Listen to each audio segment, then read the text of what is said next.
Thank you very much, Chair. Thank you very much, ladies and gentlemen. Firstly, I think my departure point will start on the obvious. The obvious being the fact that the policies we're talking about today are derived as a function of the previous system of apartheid, which excluded particular people and disadvantaged them on the basis of their skin color and as well on the basis of the privileges of the recipient of others. And therefore, the policies of employment equity and others are actually designed to redress the injustices of the past. And they are all based on the Constitution of the Republic, which enjoined us to take measures that redress the injustices of the past and actually see to it that those inequalities and inequities of the past are addressed.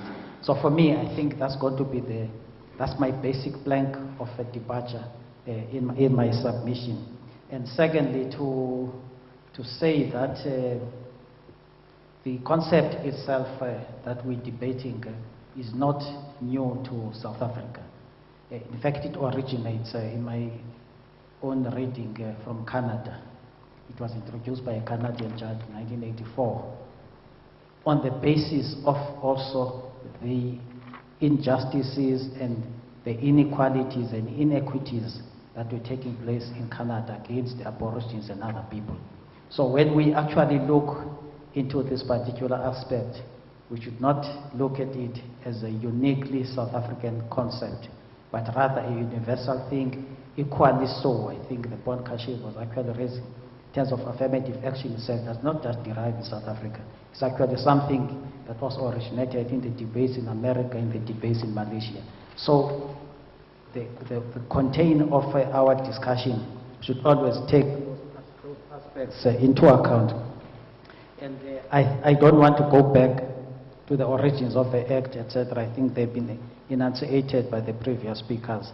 And equally, the core objectives of the Act being the questions of promoting equal opportunities and fair treatment through elimination of unfair discrimination.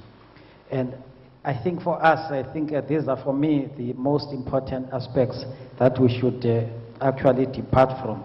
And the Freedom Charter itself that informed a number of the policy discourse in South Africa actually enunciated some of the aspects, especially the clauses that were, one of the clauses that was also raising the question of the people being robbed of their birthright, and also the questions of equalities and inequalities were also raised in the Freedom Charter, which then informed the programs that the new government was to take into account. There are sometimes issues that people raise in their own view about affirmative action. I always would like to say that the other aspect that we should not actually overlook in these issues is in the process of negotiations, there were also issues that were designed, my apologies, we are debating not using a table, so it becomes very difficult. There were issues that were actually being raised in terms of the sunset clauses. Also, when we debate this question of affirmative action and any other challenge arising out of it as a policy, we should equally not forget that the magnanimity in particular of the negotiators of the new Constitution of South Africa, especially with regards to the question of the sunset clauses that looked into account the stability of the process of change. And for us, I think it's important that those aspects are not overlooked. Sometimes one gets distressed that the tendency of an ahistoric approach to the challenges South Africa faces tend to be overlooked and people approach these things in that way. So my own view, 1994 must always be taken into account. I won't go to the statistics. I think they've been well enunciated by especially Kashif in this regard.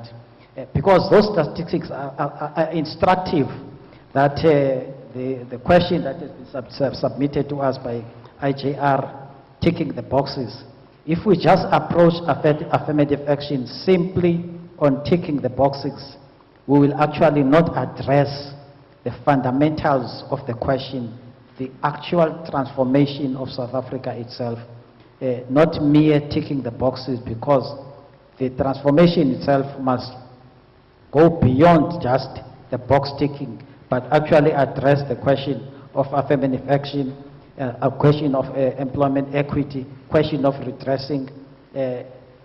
If you just look into the JSE listed companies, currently as we speak, I would use not percentages but actual numbers.